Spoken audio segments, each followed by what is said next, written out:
Hello friends, welcome back to my channel. तो बढ़ते हैं सीरीज के 3th एपिसोड की तरफ। एपिसोड के स्टार्ट में हमें नंजिंग और जुआन को एक साथ दिखाया जाता है, जहां नंजिंग उससे सॉरी करती है कि मैं तुम्हें ये सब कुछ पहले नहीं बता सकी। इस पर जुआन कहने लगा, मैं तुम पर गुस्सा नहीं हूँ और वैसे भी जो कुछ भी हुआ वो तुम्हारे इख्तियार से तो बाहर था। एंड नंजिंग बोली, मैं जानती हूँ तुम अभी भी परेशान क्यों हो, क्योंकि मैंने तुम्हें क्रिएट किया था ना। लॉजिक के अकॉर्डिंग तो मैं तुम्हारी मॉम हुई और कोई अपनी मॉम से डेट क्यों करना चाहेगा भला। जुआन को तो उसकी इस बेवकूफाना बात पर काफी हंसी आई। कहने लगा, मैंने तो ऐसा कभी सोचा भी नहीं था, लेकिन चलो अभी सोच लेता हूँ। बताता है कि मैं उलझन में इसलिए हूँ क्योंकि मेरी लाइफ का कोई मकसद नहीं, बल्कि मैं तो इंसान भी नहीं हूँ। पहले कम से कम मुझे इस बात की तसल्ली तो थी कि मैं एक एंशिएंट हूँ जो यहाँ ट्रेवल करके आया है, पर अब सोचता हूँ तो महसूस होता है कि वो सब कुछ एक झूठ था, क्योंकि मुझे कभी भी अपने बचपन के बारे में कुछ याद नहीं आया। और जब मैं हूँ ही नहीं, मैं एग्जिस्ट ही नहीं करता, तो मेरे जिंदा रहने का क्या मकसद। नंजिंग को उसके लिए काफी बुरा लग रहा था। कहने लगी, जो कुछ भी हुआ जैसे भी हुआ, मैं तुम्हारी पूरी रिस्पॉन्सिबिलिटी लेने के लिए तैयार हूँ। एंड जुआन बोला, कम ऑन, मुझे अपने बेटे की तरह ट्रीट मत करो, मुझे बस 2 दिन दे दो ताकि मैं ये पता लगा लूँ आखिर मेरी जिंदगी का मकसद क्या है। नंजिंग भी समझ गई कि अगर उसे इस उलझन से बाहर निकलना है तो उसे अपनी मदद खुद ही करनी होगी।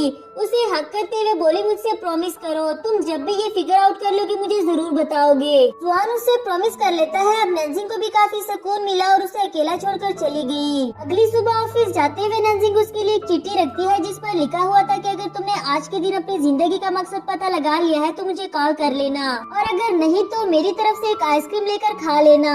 इसके बाद ऑफिस का सीन दिखाया जाता है, जहाँ ये किंग अभी ऑफिस जा ही रही थी कि बाहर से ही उसे अपने टेबल पर काफी सारे गिफ्ट्स रखे नजर आए। वो देखकर तो हैरान होती ही है, लेकिन इसके साथ ही पूरा स्टाफ काफी उदास चेहरे लेकर जमा हो गए। ये किंग के पूछने पर लूजिंग ने बताया कि मैंने इन सबको इन्फॉर्म किया क्योंकि मैं इस बात को और सीक्रेट नहीं रख सकता था। मिस जाओ तो उन्हें हक करते हुए रोने लगी, जिस पर ये किंग बोली कि कोई भी लड़की नहीं रोएगी क्योंकि लड़कियां रोते हुए बहुत अगली लगती हैं, और मैं नहीं चाहती कि मेरी प्यारी सी परियां अगली लगे। पर यहाँ तो दोनों लड़कों ने ही रोना शुरू कर दिया। ये किंग इनको तो रोने से मना बिल्कुल भी नहीं करती, बल्कि उल्टा इन्हें चिढ़ाते हुए इनकी पिक्चर्स लेने लगी। आफ्टर दैट बताती है कि सालों से इस कंपनी में रहकर मैंने बहुत ज्यादा मेहनत की और अब मैं काफी ज्यादा थक चुकी हूँ। तुम लोग ऐसे समझो जैसे मैं वेकेशन पर जा रही हूँ। मेरा भी तो हक बनता है ना अपनी जिंदगी को अपने तरीके से जीने का, जब चाहे सो जाऊँ, जब चाहे उठूँ। उसकी ये इमोशनल स्पीच सुनकर बाकी सब भी उसे नेक्स्ट लाइफ के लिए गुड लक कहते हैं और फिर एक साथ पिक्चर लेने लगे। नेक्स्ट सीन में जैसे ही जुकिन को उसके रिजाइन के बारे में पता चला, वो फौरन से गुस्से में उसके पास आते हुए कहने लगा, तुम कहीं नहीं जा रही और ना ही मैं तुम्हें जाने दूंगा। उसके इतना गुस्सा करने पर भी ये किंग उससे काफी नॉर्मली बात करती है कि तुम जो कुछ मर्जी कह लो, लेकिन मैं अपना माइंड नहीं बदल सकती। ये कुछ फाइल्स है जिसे मैंने चेक कर लिया है, तुम इस पर साइन कर लेना। जुकिन वो फाइल नीचे फेंकते हुए पूछने लगा कि क्या तुम्हें कभी भी एक लम्हे के लिए भी मुझसे प्यार नहीं हुआ। इस पर ये किंग उससे नजरें मिलाए बगैर कहने लगी, मैं इस वक्त पास्ट की कोई भी बात नहीं करना चाहती। ये सुनकर जुकिन वहाँ से चला जाता है और ये किंग रात तक अपने ऑफिस में बैठकर यही सोचती रही। फिर सबके जाने के बाद नंजिंग उसके पास जाती है उसका सामान ले जाने के लिए, जिस पर ये किंग ने उसे थोड़ी देर के लिए अपने पास बिठाया। दोनों ही साथ बैठकर काफी सारी बातें करते हैं। ये किंग उसे मोटिवेट करते हुए कहने लगी, मुझे तुम पर पूरा भरोसा है, एक दिन तुम जुकिन की तरह एक अच्छी राइटर बन जाओगी। नंजिंग को तो खुद से ऐसी कोई उम्मीद नहीं थी कि वो जुकिन की तरह अच्छी राइटर बन सकेगी, लेकिन अगर ये किंग ने कह दिया तो यकीनन वो कर सकती है। साथ टाइम स्पेंड करने के बाद नंजिंग उसके साथ उसका सामान लेकर जाती है और ये किंग अपने कार में जाते हुए काफी सेटिस्फाइड लग रही थी। फिर फाइनली जो उसने जुकिन के डैड से वादा किया था वो पूरा कर लिया, पर इधर जुकिन काफी बड़ी उलझन में है। यही सोच सोच कर कि आखिर ये किंग के लिए मेरे एक छोटे से सवाल का जवाब देना इतना मुश्किल क्यों हो जाता है। दूसरी तरफ ये किंग आती है एक बेकरी शॉप में, उन्हें बताती है कि मैंने अपनी जॉब से रिजाइन कर दिया।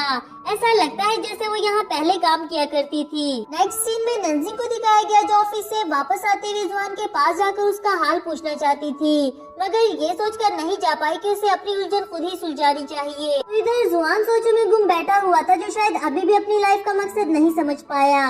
नंजिंग आज रात मोम के साथ सोने के लिए कहती है, जिस पर मोम ने भी उसे अपने साथ लिटा दिया। फिर बातों ही बातों में पूछने लगी कि क्या आप मुझे बता सकती है हम इंसानों की जिंदगी का मकसद क्या है। मोम तो उसके लिए काफी ज्यादा वरीड हो गई, उससे पूछने लगी कि तुम्हें क्या हुआ है, मुझे पूरी बात बताओ, तुम यूजुअली तो ऐसी बातें नहीं करती। पर नैन्जिंग ने बताया कि ऐसा कुछ भी नहीं है, मेरा एक दोस्त है जो अपनी लाइफ को यूजली समझता है और मैं उसकी हेल्प करना चाहती हूँ। मॉम भी बड़े प्यार से बताने लगी कि कोई भी इंसान जब पैदा होता है तो वो ये नहीं जानता कि उसकी लाइफ कैसी होगी। इवन कि हम अपने पेरेंट्स भी अपने लिए खुद चूज नहीं करते। इसका मतलब ये हुआ कि लाइफ वही होती है जिसे हम खुद अपने लिए बनाते हैं, अपनी फेवरेट एक्टिविटीज करके। हाँ, लेकिन जरूरी नहीं कि लाइफ की हर चीज हमारे अकॉर्डिंग चले, कुछ चीजों पे हमें भी कम्प्रोमाइज करना पड़ता है। नैन्जिंग भी अपनी मॉम की बातों से काफी ज्यादा मोटिवेट हो जाती है, फिर उनको थैंक यू करके और गुड नाइट बोलते हुए अपने रूम में चली गई। दूसरी तरफ जुआन को दिखाया गया जिसने ऑलरेडी ही इस बारे में काफी ज्यादा सोच लिया था।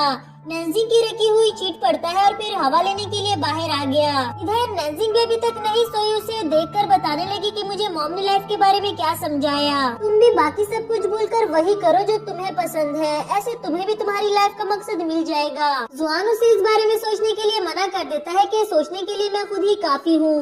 इस पर नैन्जिंग बोली कि सोचने के साथ साथ तो तुमने खाना पीना भी छोड़ दिया है। अगर ऐसे ही चलता रहा और मेरा चार्मिंग बॉयफ्रेंड अगली बन गया तो देख लेना, मैं तुम्हें फेरी को वापस कर दूंगी। जुआन को भी उसकी बातें सुनकर काफी ज्यादा मोटिवेशन मिली, लेकिन इस बात का अफसोस अभी भी था कि उसे अपने बचपन के बारे में कुछ भी नहीं याद। नैन्जिंग को भी उसके मुँह से ये बात सुनकर उसके लिए बुरा लगा, फिर कहने लगी मैं तुमसे वादा करती हूँ मैं तुम्हारी पूरी रिस्पॉन्सिबिलिटी लूंगी। फिर दोनों ही एक दूसरे को गुड नाइट कहते हुए चले गए और फाइनली जुआन को भी सुकून की नींद आई। नेक्स्ट जूकिन को अपने डैड के साथ दिखाया गया, जहां डैड उसे कह रहा था कि क्या हो गया अगर ये किंग ने रिजाइन दे दिया तो कोई पहाड़ तो नहीं टूट गया। तुम कंपनी के बॉस हो, तुम्हें कंपनी को चलाना आना चाहिए।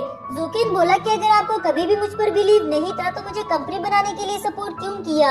यहाँ डैड ने भी सारी पोल खोल दी कि मुझे तुम पर नहीं बल्कि ये किंग पर बिलीव था। अगर वो प्रपोजल लेकर मेरे पास ना आती तो शायद मैं कभी भी तुम्हारी मदद ना करता। मैं नहीं जानता था कि वो मेरी सारी शर्तें मान जाएगी। जूकिन भी बेताबी से पूछने लगा कि आखिर आपने ऐसी क्या शर्तें रखी थी।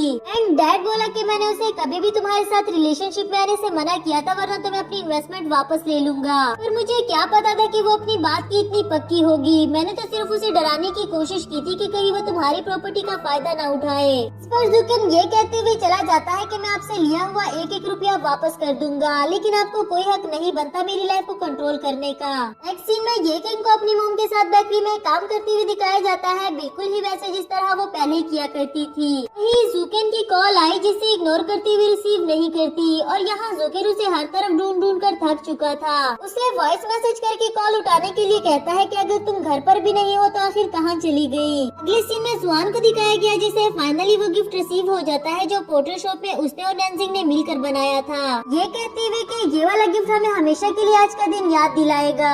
यहाँ नैन्जिंग उसे हेल्प के लिए आवाज लगाती है और उसे टेलीपोर्ट होकर जाना पड़ा। फिर देखा कि वो एक बच्चे के झूले में आ गया। तक के नैन्जिंग ने तो उसे चूसनी भी पकड़ा दी, कहने लगी कि हमारी फैमिली में तुम्हारा स्वागत है, आज के बाद तुम हमारी फैमिली का मेंबर हो और जो बचपन तुमने नहीं देखा मैं वो तुम्हें सारा दिखाना चाहती हूँ। इसके बाद उसे मजे मजे से स्टूडेंट्स की तरह पोएम पढ़ाने लगी, चुपके से कॉमिक बुक देती है और फिर खुद ही टीचर बनकर उसको पकड़ भी लिया, ये कहते हुए कि तुम्हारा सारा ध्यान कॉमिक बुक पर था, अब तुम्हें इसकी सजा मिलेगी, जाकर क्लास से बाहर खड़े हो जाओ। जुआन को तो उसकी इस हरकतों पर काफी ज्यादा हंसी आ रही थी। आफ्टर दैट दोनों ग्रेजुएशन सर्टिफिकेट के साथ मजे मजे की पोजेस बनाकर पिक्चर्स लेते हैं। क्योंकि जुआन को आज एक नई जिंदगी मिली, इसलिए नैन्जिंग ने आज के दिन को उसका बर्थडे बना दिया। केक के साथ साथ उसके लिए काफी सारी डेकोरेशन कर रखी थी और उसे विश मांगने के लिए कहती है। इस पर जुआन ने विश की कि मैं हमेशा के लिए इस दुनिया में रहकर यहाँ नैन्जिंग को प्रोटेक्ट कर सकूं। दोनों ही एक साथ कैंडल को ब्लो आउट करते हैं और फाइनली जुआन ने नैन्जिंग को किस कर दी।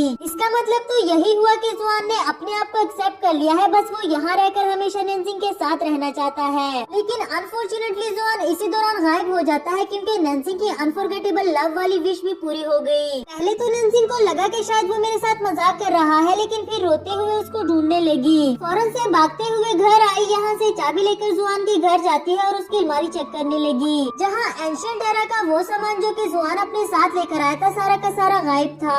इस पर नैन्जिंग समझ गई कि वो हमेशा के लिए यहाँ से वापस चला गया है। रोते हुए उसे पुकारती है, अपनी हेल्प के लिए बुलाने लगी, लेकिन अब जुआन उसकी हेल्प करने के लिए नहीं आता। दूसरी तरफ जुआन को दिखाया गया जो कि अपने एंशिएंट एरा में वापस आ गया। इसी के साथ हमारा यह एपिसोड भी खत्म हुआ।